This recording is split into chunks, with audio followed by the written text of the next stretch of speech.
The Whitney Young versus Homewood-Flossmoor game was one that I was really excited for because I had already seen Homewood-Flossmoor play earlier that season, and I'd seen Whitney Young practice a lot before the season started, and I had the feeling that Whitney Young was going to beat Homewood-Flossmoor pretty bad.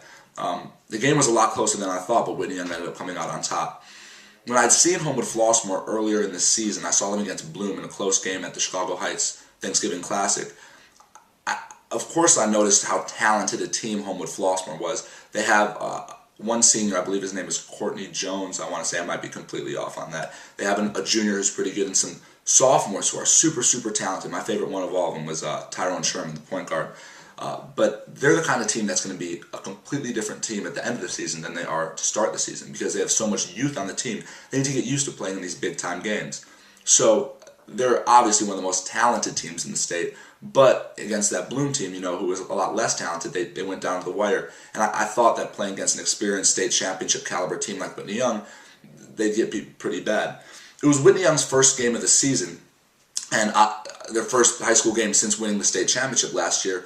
And even though they have lost almost all the contributors to last year's state championship team, they have probably 8 or 9 Division I kids on that team. You got Ahmad Starks, their point guard, going to Oregon State. Anthony Johnson, shooting guard, going to Purdue. J.R. Reynolds, backup shooting guard, going to Rice. You got Derek Randolph, Thomas Hamilton, Nate Brooks, Sam Thompson, obviously. A ton of great players. Luke Hager. And I think they're going to be the number one team in the state throughout the season. I thought that they'd beat Homewood-Flossmoor by a lot more than they did, but they kept it close for a while. There were a few injury scares. JR got elbowed in the mouth, Anthony fell on his wrist, and it looked really bad with his future coach, Matt Painter, actually sitting in the front row looking scared as ever. But he came back in the game. They ended up winning in the end, but it was pretty close. But Whitney Young is also notorious for having slow starts and picking it up as the season goes on because, as I said before, they lose 5 or 6 Division I type players every single year. So the guys got to get used to playing that level of basketball.